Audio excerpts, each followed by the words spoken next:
પીડિતાના પરિવારના સભ્યોએ અક્ષરધામ ગાઝિયાબાદ રોડ પર પ્રદર્શન કર્યું. તેઓએ આરોપીઓની ધરપકડની માંગ કરી છે.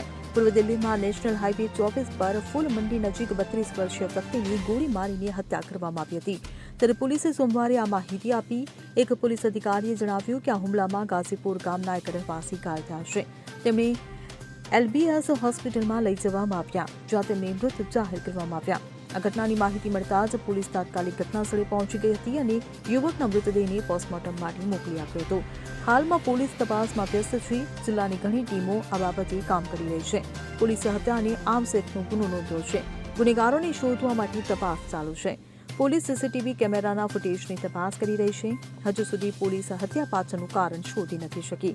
તો બીજી તરફ પરિવારના સભ્યોના વિરોધને કારણે નેશનલ હાઈવે 24 પર ભારે ટ્રાફિક જામ છે, જેના કારણે સ્થાનિક લોકોને ઘણી મુશ્કેલીઓનો સામનો કરવો પડી રહ્યો છે. જો તમે પણ આ રસ્તે જવાના છો તો તમે બીજી કોઈ રીતનો ઉપયોગ કરી શકો છો. Bureau report CN24 news.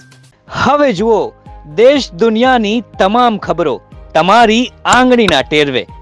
ઉઠાવો મોબાઈલ અને Google Play Store પરથી ડાઉનલોડ કરો અમારી CN24 ન્યૂઝ મોબાઈલ એપ.